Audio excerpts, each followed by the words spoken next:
my love, yeah. Don't stop. This your body give me courage. Don't stop. Bust it down on my love, yeah. Don't stop. This your body give me courage, yeah. I won't take no chance, yeah. I want you walk to me. Your body catching fire. You mean a lot to me. Special feelings you give me. Anytime that you come around, happiness kind of feeling. Girl, you always hold me down. Tete jo, majo, majo, majo. Oh baby, oh kare majo, majo, jojo, majo. Oh baby, oh kare majo. Don't stop, bust it down on my love, yeah. Don't stop, this your body give me courage. Don't stop, bust it down on my love, yeah. Don't stop, this your body give me courage, yeah. Don't stop, bust it down on my love, yeah. Don't stop, this your body give me courage. Don't stop, bust it down on my love, yeah. Don't stop, this your body give me courage, yeah. Majo, majo, majo, oh baby, oh kare majo, majo, jojo, majo, oh baby, oh kare majo, majo, jojo, majo, oh baby, oh kare majo.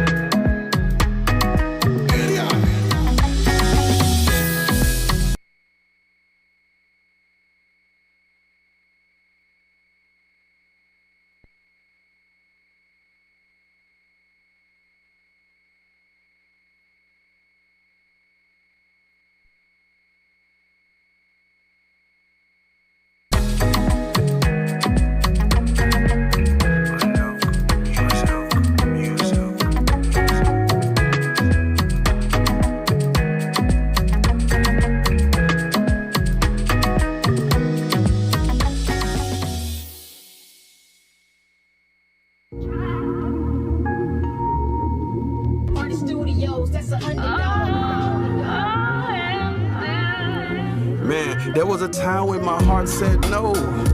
Nah, I'm good, I would rather do moi. Heard about church, but a chain is what I saw, so I chose to cut loose like a chain in a saw. Blah, blah, blah, when they talked about God, but that rather caused terror like Osama bin Laden. Then my phone rings, but I digress. Miss my call and responding to Satan's text. Up to no good, but I was down to no bad. Employee of the month, working for the wrong staff. Time and a half, just sight, no faith gives heaven the highest unemployment rate. And still, yeah, while we were sinners, Christ died and demonstrated love. And still, we ignored his word and chose to walk around unjust. He'll still take you as you are. Nothing can separate this love. He still kills and destroys. The enemy's not a friend to us. Now my heart's like maybe, who knows? I'm drawing near, but still to and fro, no. Rest with the wicked, my eyes won't close. My face says yes, but my sight says no. That change is getting so close. That daily bread I started eating by the loaf. When the weight of the world had me feeling so low. Still I rise. Maya Angelou finally said, yes, I'm no longer blind. Faith leads the way, it follows from behind. When Christ wants to dine or use a drive-through, one thing comes to mind. How can I serve you? God calls many, only few in motion. Satan calls many, many come running.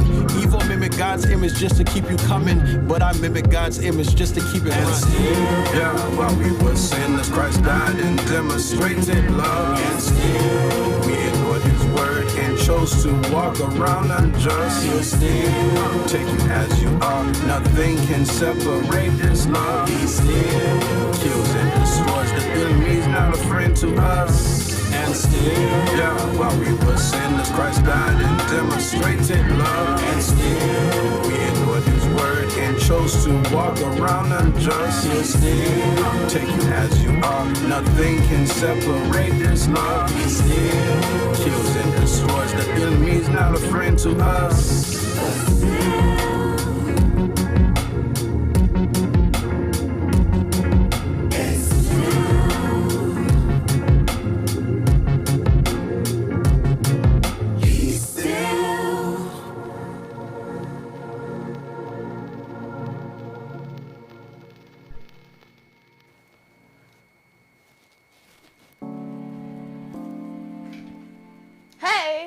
We're back. I'm back from traveling and all of that good stuff. It's your girl Ari, if you don't know. I also go by Nadia Sabe, Princess of the Darkness, Lil G, whole bunch of different shit. We're gonna get straight into it today. I have a couple of choice words, but we'll get there when we need to. So, if you don't know, this is the Run It Back podcast, which is all about music industry news. We usually do music reviews at the beginning of every one of these podcasts. I'm literally just slacking. I can't even lie to you guys. I do have some submissions in my email that we're going to get to next week. But if you want to follow up with me and send me another email or send me a DM and make sure that your music is going to get reviewed, please do so. And if you want to review or you want a review, go ahead and send me an email at ari@dareanddefy.net or send me a DM at Nadia Sabe Official on Instagram. You will see that going past the screen in 2 seconds. So, with that being said, let's get into it. I will tell you guys any other updates and such at the end of today's episode. So, first thing we're going to talk about is some industry updates. The first thing has to do with SoundCloud, specifically users of SoundCloud, whether that be fans or musicians. So SoundCloud artists and fans can now send and receive direct messages in the SoundCloud iOS app, as well as in Android and on the actual web. So just a cool way to interact with your audience if you happen to use SoundCloud consistently, if you're either, primarily releasing through there, or you just happen to have, garnered a big enough audience on there for something like this to be worth your time, right? The next thing is that Universal Music Group NV today announced that it has successfully priced 750 million euros of 4% senior unsecured notes due in 2031.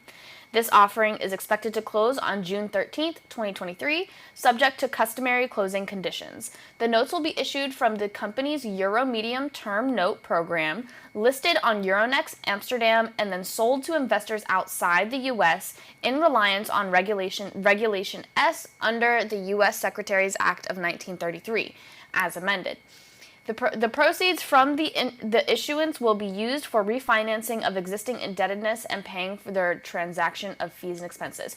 So this is extremely full of jargon, and I had to do some research to make sure I understood what I was reading. So I'm going to give you guys the definition of what a senior unsecured bond is, and then we're going to tie it into why UMG is doing this over in Europe. So a senior unsecured bond is a direct debt obligation of the issuer. So it's the debt obligation of UMG, which gives its holder, the person who buys it, a preferential right over the holders of subordinated bonds to the assets and income of the corporation in the event of bankruptcy, while this type of bond is not backed by any assets.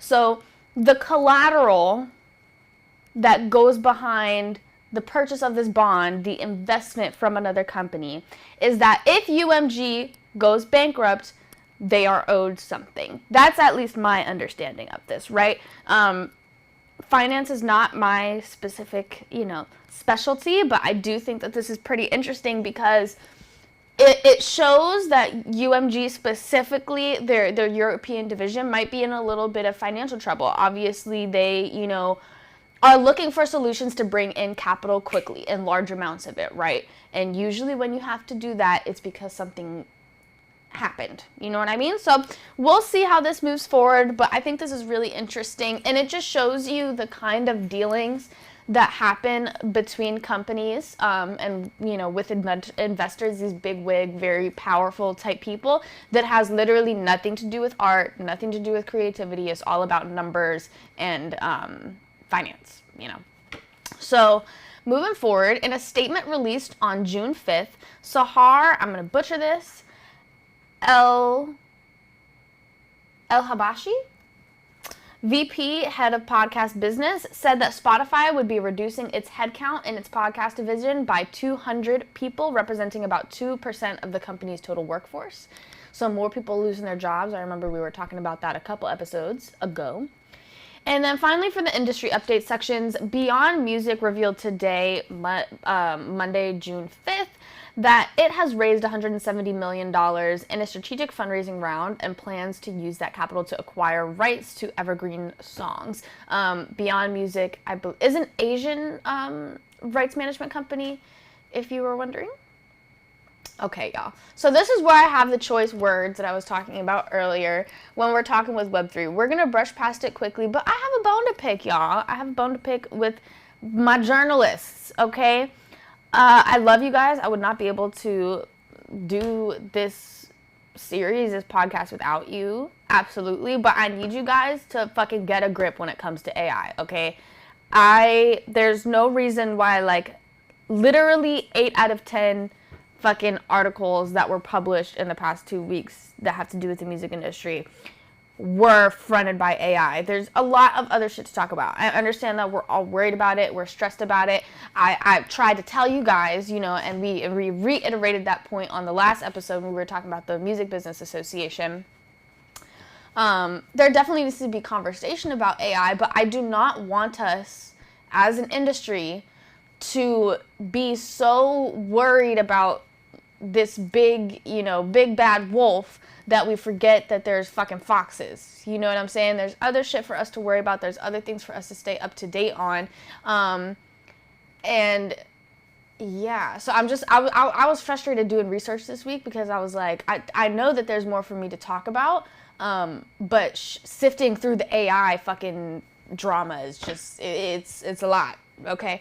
Anyways, let's talk about some recourse with AI. So when I say recourse, I mean things that companies, people, the industry can do to combat it, right? Or put a cap on things, contain it, you know? So the first thing we'll talk about is, I have to make sure that I'm saying all of this right. Talking about things that may violate copyright legal. I'm just going to read this whole thing. It was reported that Universal Music Group used DCMA detection instruments to file takedown requests for AI-generated tracks that mimicked Drake in The Weeknd and included trackable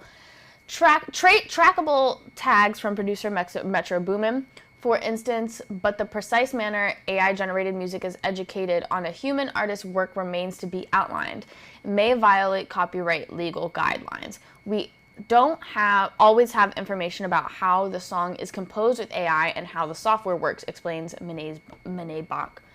The question of where the kit is in terms of the internal workflow, what has been done by the AI and what was done by a human and for what purpose is going to be very central. So we've talked about this, you know, the crux of it is figuring out how you pay who, what they're owed, and why, you know, based on, in the same way that you would determine royalties on a split sheet with a collaborator, depending on labor, you know, who put in the most time, the most effort, and divvying that amongst the AI, but also the, whatever media the AI was trained off of. Right. And I did put a link for DCMA in these notes. If you don't know, we always put the notes in either the description or the comment section when we're done with the podcast and when it's living up online. So if you want to do more research on any of the stories from today, definitely go ahead and take a look at that. But I put, like I said, the DCMA link in here. It's good. I'll show y'all what it is really quick. So like they said, they used a detection system from DCMA in order to find these works. And so that's exactly what DCMA is it's a detection service. They scour the internet for duplicates and reproduction of your content so that you can issue takedowns, sue people, whatever you need to do. And it does that through a bunch of different like data points, right? And analytic driven things. And it doesn't want to load right now, so maybe I'll show you it later. But you at least you know what it is, you know what the link is, and you have, you know, the ability.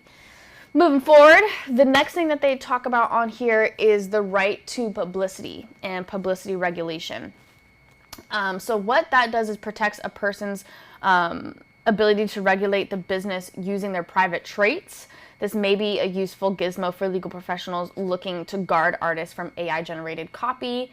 The RIAA Glazier said you have to look at you have to look at what is the internet and the commercial benefit, the intent, and the commercial benefit for the person publishing it, and what is the commercial consequence for the market and for the artist's other works. So when we're talking about suing people for reproducing things, something that is going to be looked at is the actual harm that's being done. How much monetary gain are you taking away from an artist by reproducing something that they could have made and could have released themselves through AI, right? Since publicity legal guidelines are written on the state level based on legal professionals, it's going to take longer to implement and aren't an ideal answer because, like they said, it's state governed. There's not a federal catch-all for the right of publicity. It goes down to the states. And then finally, labels and publishers so as to add AI-generated songs to their libraries as an option to minimize prices by lowering royalty funds.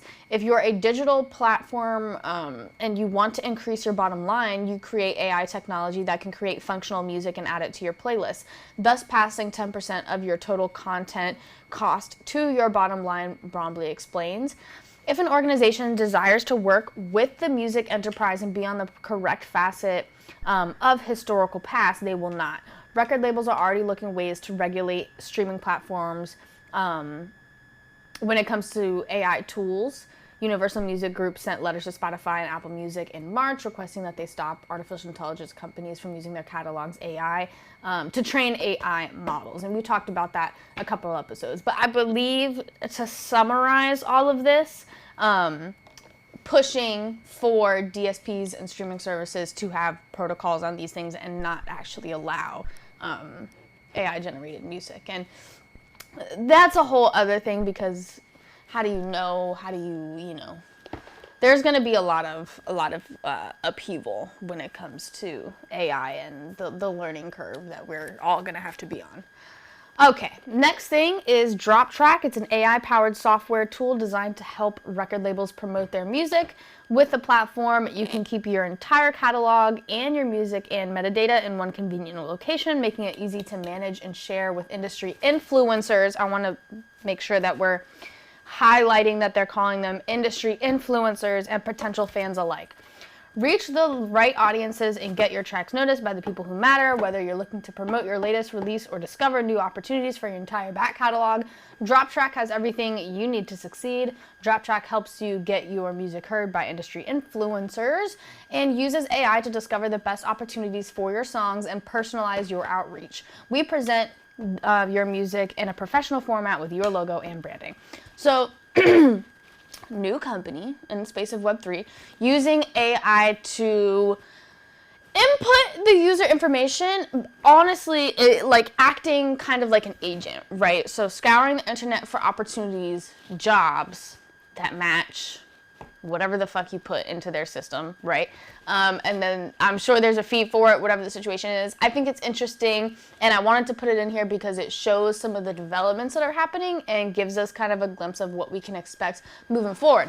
Another thing is what kind of jobs are going to be replaced in the music industry by AI. And when we look at things like this, I think it's interesting for the trajectory of that, because do I believe that sync agents, because we'll just use that as an example. I feel like that's the closest thing I can talk about when we're talking about, anyways. Do I think that sync agents are going to be obsolete compared to AI? No. Do I think that it's going to become a huge tool for them, as it already kind of has over the past, there's a couple, Disco I will put out there as a really good example of like how sync agents and the world of sync and licensing is utilizing algorithms and AI and that kind of technology already as tools for sync agents and for, you know, musicians to find work. But yeah, I think, like I said, it's cool to watch the seeds be planted, and I think, like I said, it's really interesting that they specifically call them industry influencers, because I doubt there's going to be a percentage of industry movers and shakers and gatekeepers, and listen to the specific words that I'm saying while I'm making the statement. I'm sure that there will be a percentage of industry gatekeepers that are utilizing services like this, but them specifically saying industry influencers is meaning that, what is that chick's fucking name on TikTok that she started doing? She just started making content similar to Pablo. I'm gonna use Pablo as an example and not the other chick I'm talking about. So they want the Pablos of the world on this platform, so that they can do promo for you, or that you can do consultations with them, or it's not only a marketing tool for the artist, but it's also a marketing tool for these industry influencers to get deals and to get clients, right? So it's one side of the same coin, you know what I'm saying? It's always going to be that kind of transactional thing when we're talking about anything that the goal is to get you a job, any position, any platform. There's always going to be an exchange there, right? But I think that it's really interesting because you're not having an exchange with the A&R at Sony. You're probably going to have an exchange with a music industry influencer who does playlisting, or who makes content, who DJs, you know what I'm saying?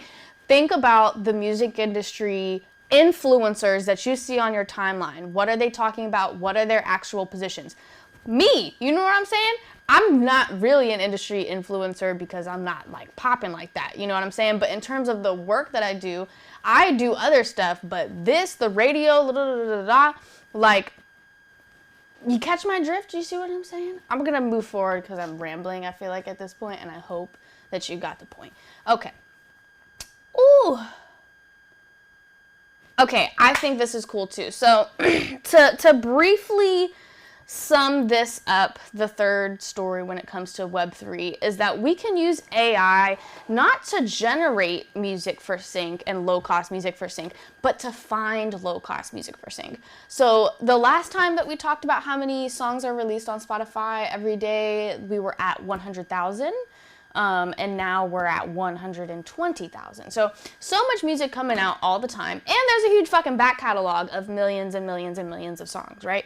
So the idea that they're talking about in the third article that I put here is that instead of having AI generate new music, let's use AI to find the old music that's going to fit whatever we're trying to do, right? The music is going to be low cost because you're looking for music that does not have a high value in terms of listenership and brand, right? You're not looking for superstars vault music, right? You're looking for some random independent or indie label sign type artist who you're gonna have to pay a low licensing fee for, and you're gonna get it done. You know what I'm saying?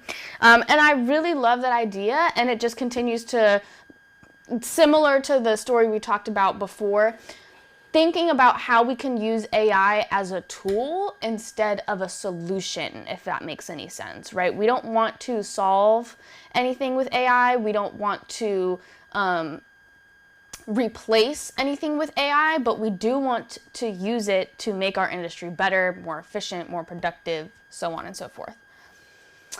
Okay, finally, in a bold move forward, merging the physical and digital realms, Apple has unveiled its latest innovation, the Apple Vision Pro. This groundbreaking AR headset was introduced at the company's annual WWDC event, and while that was just one day ago, I think it was like 2 or 3 days ago now, it already has the potential to transform the music industry as we know it. With its ability to seamlessly blend virtual and augmented reality features, the Apple Vision Pro opens up a world of possibilities for musicians, fans, and music enthusiasts. This cutting-edge technology might reshape the music landscape, though don't expect it to do so overnight. The new item comes with a hefty price tag of nearly $3,500, so many up-and-coming artists can't even afford it, and neither can their fans. Remember what we talked about 2 or 3 episodes ago when I said what I said about AR, you know what I'm saying, and the accessibility of it. And I just love when my intelligence is confirmed. You know what I'm saying? Anyways, I think it's really cool that Apple came out with this, and we're going to talk about some of like the opportunities that are going to be found within AR. It's not any different from the metaverse and any other thing that we've talked about with AR, with the opportunities there. But I think that,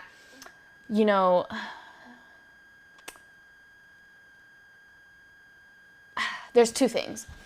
Apple technology is phenomenal. You know what I'm saying? None of us can really deny that, no matter how much whatever our opinions are on anything. They have great technology, and that's why they are the brand that they are, right?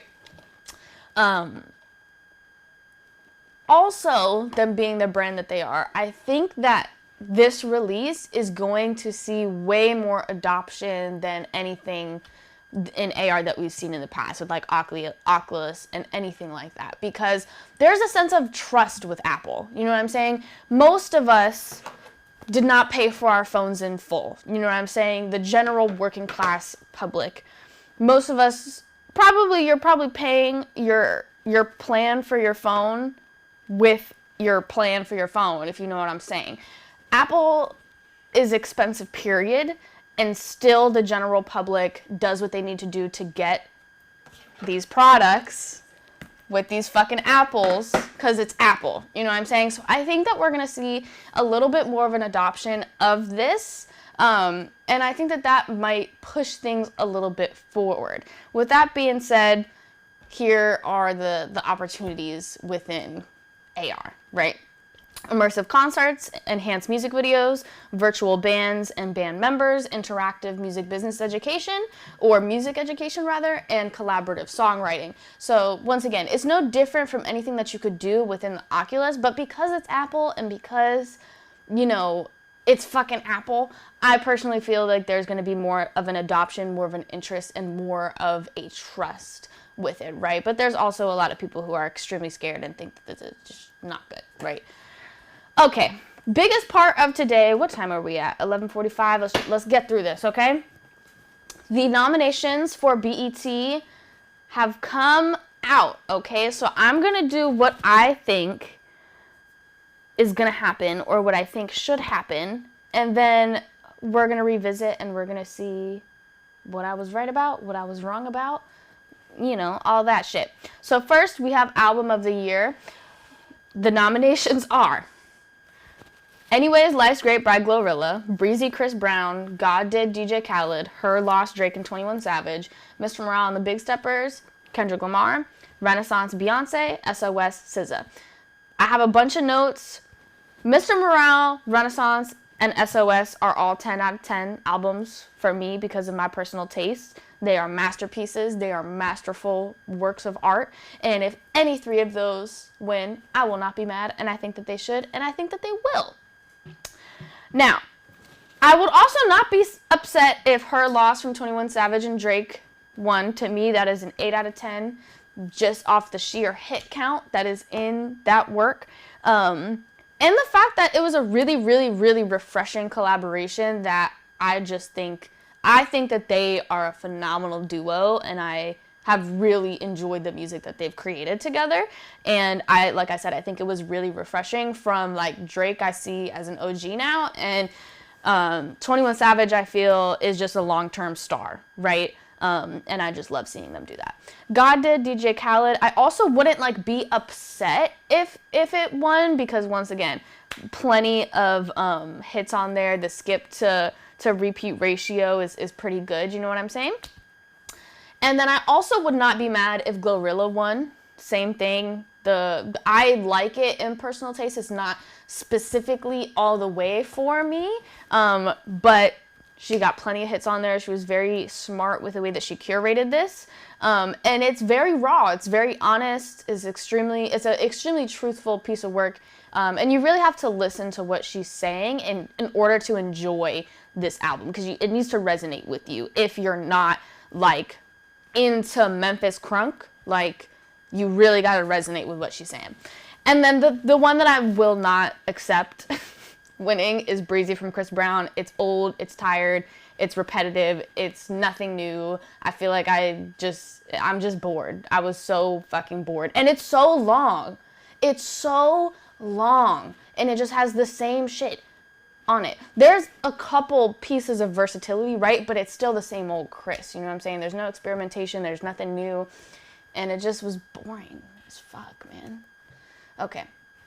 Best female R&B pop artist. I will be happy if SZA or Tems win, and I think one of those two will win. I'm not going to be mad if Ari Lennox, Beyonce, Coco Jones, her, or Lizzo wins. I just don't, for Beyonce, she's just been in the game for too long. She has received her flowers. I like seeing young bitches win. For everyone else, I just feel like they just were not on the level that Tems and SZA were in 2022, 2023, in my personal opinion, when it comes to the general public having that contact with them. Not physically, but you know what I'm saying. Best male R&B and pop artist. I will be happy if it's Brent Faiyaz or Burna Boy. I will not accept Chris Brown. I will not accept Drake. I will not accept The Weeknd, and I will not accept Usher. Pretty much for the same reasons that I wouldn't really be happy if it was Beyonce. I want to see younger artists win. Blast is also on here. I wouldn't be upset if he was. I just, for the same reasons, you know, as the last one, he is not on the same level as Burna Boy or Brent in the waves that they've been making. And yeah, the best group. For me, City Girls takes the motherfucking cake. I'm gonna change this. I can also see Maverick City Music winning this. I wouldn't be mad at it. Yeah, Flow, I cannot see winning it. They're like that TikTok girl group that you've been seeing ads for all over your page. I really would not. Same thing with Quavo and Takeoff. I wouldn't be mad if they won, but like I don't really think they're gonna win. One More is not gonna win. I don't even know who the fuck that is. Division, I wouldn't be super mad, and it's definitely possible. Drake and 21 Savage, I wouldn't be super mad, and it's definitely possible for them to win.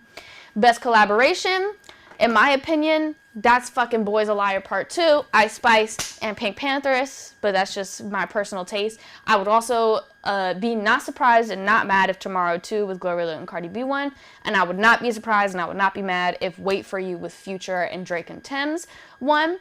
Everything else too, I wouldn't really be mad necessarily if the only one is this Chris Brown one. I don't like Chris Brown anymore, bro. Like and that's the thing. I actually love Chris Brown's music, but not anymore. I'm just fucking tired. This pissed me off. Anyways, but any other of the collaborations, I wouldn't be mad if they won. I just don't really think, except for FNF, that could win. But Creepin' I don't think is gonna win. Can't Stop Won't Stop I don't think is gonna win, and I don't think that Big Energy with Lotto and Mariah is gonna win either. Okay, best female hip hop artist, Glorilla or Ice Spice, I think should take the cake on that, and I think Ice Spice might win. I think she does, just because of the splash. And I could really see Glow win too. They have both had really fucking amazing runs. Anyways, I will not be mad if it's Cardi. I will not be mad if it's Koi, but she just doesn't. I don't think that Koi deserves the spot this year. Lotto, same thing. Megan, same thing. Nicki needs to not be on this fucking lineup anymore. It's tired. Yeah. Okay. Best male hip hop artist. I don't really like any of the nominations, so I put my own. But for sure, I don't really think it should be 21, Future, J. Cole, or Jack Harlow. I can see it being Drake, Kendrick, or Lil Baby. I think that Baby Keem should have been in this lineup. I think that Kodak should have been in this lineup. That Lil Tyler should have been in this lineup. Lil Durk should have been in this lineup. Tyler, the Creator, should have been in this lineup. If I wanted to, I could probably go on. I just feel like this is a really shitty lineup, and I don't know why Jack Harlow is a part of the BET Awards, personally. Anyways, not going to talk about Video of the Year because I didn't watch all of them, and Video Director of the Year because I don't know, and I don't want to speak on something I don't know. Best New Artist. I don't think Ombre should win. Don't think that Coco Jones should win. Don't think that Flo should win. I would be so happy if Doechii won. Like, shout out to Tampa, and oh yes, I would be really happy about that. I would also be happy if Ice Spice won. I would also be happy if Glorilla won. Lola Brooke is not gonna win. She's not going to, but I'm not mad at her being there. And I'm just so happy that this whole roster of Best New Artists for this year is all women. I love that so much. With the Gospel Award, I could have listened to all these, but I didn't. That's just the truth, so I'm not going to rank them. Viewers' Choice Award, I see Break My Soul, Kill Bill, Super Freaky Girl, or Wait For You. I would be happy with any of them winning, and I can see any of them winning. I wouldn't be mad about any of them winning, though. The ones in yellow are like, Jimmy Cook's First Class, About Damn Time, and Last from Burna Boy. And then we have international acts. So the way that I ranked this was like, if I knew who you were and I fucked with you, I put you in green. If I knew who you were and it's like, I put you in yellow. If I don't know who the fuck you are, I put you in red. All right, so Best International Act, Central C, Burna Boy. To me, there's no other way. There's no other option because I don't know who any of these people are except for Stormzy and LMA on this roster. Everyone else, I don't know. And maybe that's bad.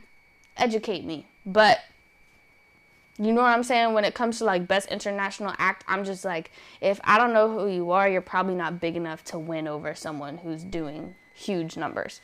Anyways, then there's another Viewer's Choice thing. I don't really know who's going to win this, but I honestly kind of think Raya is going to win this. She has that, I found myself in a lost, that shit. That shit is hard too. So I could see her winning that. And then we have that artist, the girl group Flow. But I have just seen them be promoted so much, but I have not seen not one of their songs catch on, like in terms of be trending on social media or be something that people are talking about. You know what I'm saying? Best movie. No matter what, I don't think that the Whitney Houston movie should win because I watched it. The production value was good, but I just was bored, personally. I feel like they did not do Whitney's life justice, even in the joyful moments. Because I understand wanting to make a piece of media that does not harp on Whitney's traumas or discretions, right? But even in the joyful moments of Whitney's life, I feel like they weren't portrayed big enough, if that makes any sense. Like, it was just it felt boring to me personally. Maybe I need to watch it again, but that was just my personal opinion. I loved The Woman King, and I would be happy if that won. And I think that Wakanda Forever was really good too. I did not see Till, I did not see Emancipation, I did not see Creed 3, so I just don't want to speak on them because I just don't know. Best Actor, I can see Damson Idris winning. I can see Donald Glover winning. I can see Michael B. Jordan winning. Lil Meech, I don't think is really going to win, and I don't think that Amin Joseph, Brian Tyree, or Daniel is going to win. Best Actress, I think Viola Davis or Zendaya. I don't really see Angela Kiki or Janelle winning, but like I wouldn't be super mad at that. But Janelle James and Coco Jones, I feel like Coco has been trying to lean into her music career, and like if you're gonna do, you know what I'm saying? Anyways,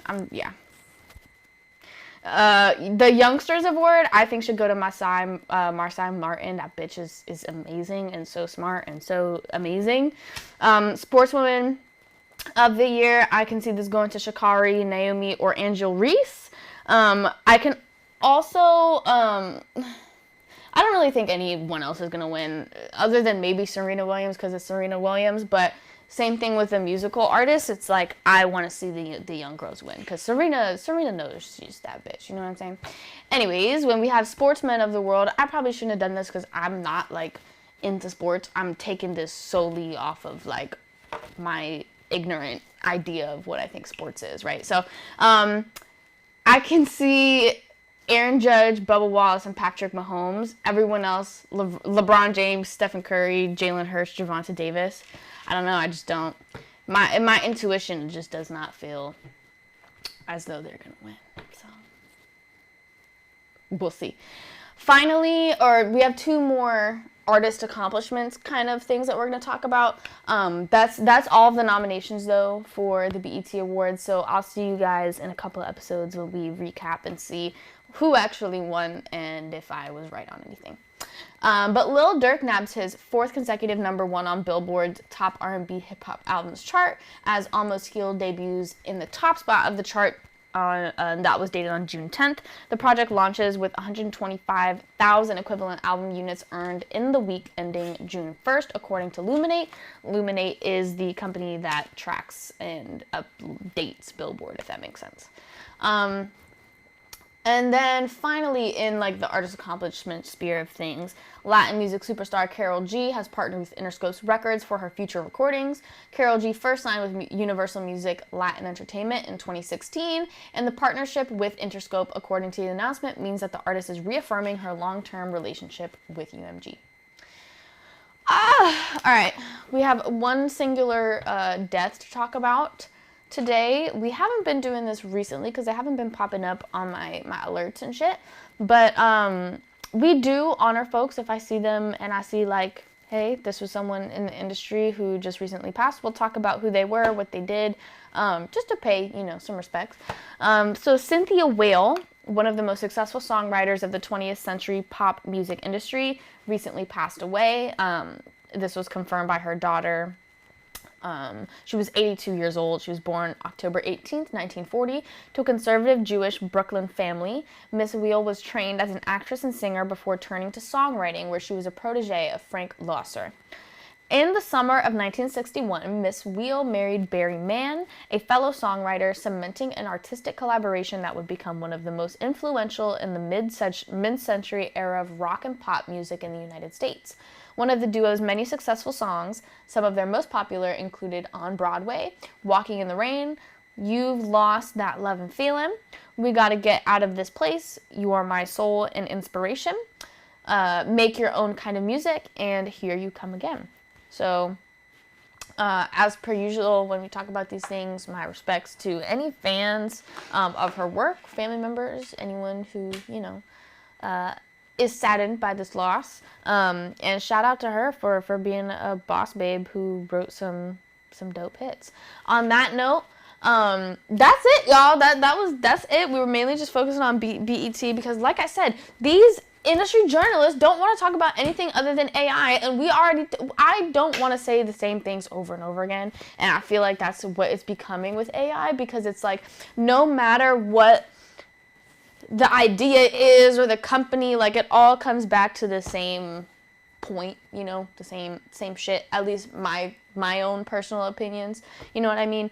And I don't like talking in circles, and it's like, I want to see more advancements instead of just everyone freaking out and like talking about what they think about it in terms of that, instead of like solution based. That's why the stuff that I did put in, I try to make it solution based. I try to make it interesting, different, something that you can think about, rather than just like, oh, AI's gonna change the industry and we're all running around with our heads cut off. Like that, I don't think that's how we move forward and do better. You know what I'm saying? Okay. I'm done. That's the end of the episode, you guys. I will see you next week. What are some updates? July 7th, y'all. We are going to be officially launching Baddie Brigade. On Indie Jams Radio. So, yeah, July 7th, you are going to see me and my girls, Key and Sai, over at Indie Jams for our first show with them. If you're interested in interviewing with us or anything like that, sponsoring commercials, maybe you just have a question you want to say hi, whatever the situation is, definitely contact us. July 28th, we have the Baddie Brigade's first ladies' night at Dreams Lounge. We are so excited to be bringing you guys this one-of-a-kind, never been done in Florida fucking before experience that is completely powered by women, from the DJ to the appearances, bottle girls, bartenders, promoters. Everything is female-powered to center bad bitches. We want bad bitches to have a good time, to feel safe, and to be celebrated. You know what I'm saying? So it's not a showcase. It's not a concert, it's a club night where we are happening to book like a couple of appearances from female rappers to give them a platform, but to also hype the crowd up. We do want to put a little extra pizzazz, you know what I'm saying? So definitely check out the Baddie Brigade Instagram, which is just the Baddie Brigade. Brigade is spelled with an A though, not an I, because bras, titties, right? But yeah, we're looking for personnel for that event. So if you are a lady in Florida who is a promoter, is a female rapper, works in events as a stagehand, street team, DJ, anything, we want to get you guys involved and initiate you into the Baddie Brigade. We're going to have updates on like when our first interest meeting is going to be, where all of you guys can come and talk about what the situation is and how we're going to move forward and all of that. June 23rd, this month, we have the next jam session. We are going to be changing things up just a little bit.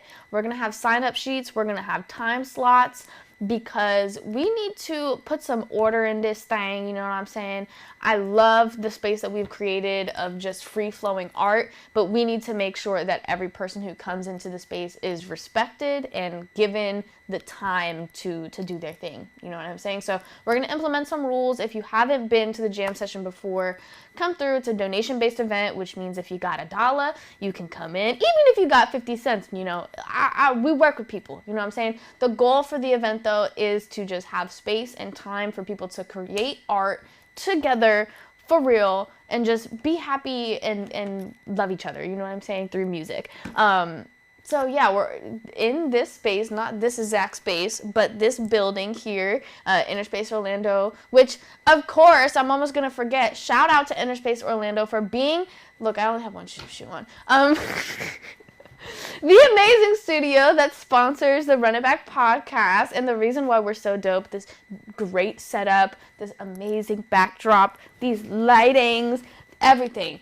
Inner Space Orlando for all of your recording, visual, and audio production needs, event needs, live streaming needs, anything you could probably think of that has to do with just being creative and actually making something. Inner Space can help you in some type of way. So make sure, see that? Inner Space Orlando, boom.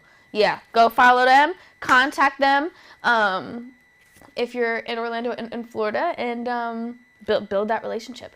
Is there anything else that I'm missing? I think that's it for now. Probably next week I'll have some more dates and some more updates with everything for you. But just to reiterate, if you want to, make sure that you submit to the podcast at ari@darendefy.net. Give me a follow on Instagram. Let me know if there's any specific stories you guys want me to talk about too, because I always love when people send me different stories to talk about, because it's helpful, you know what I mean? Never hurts. And I like to know what you guys specifically want to hear about as well. Okay. Bye.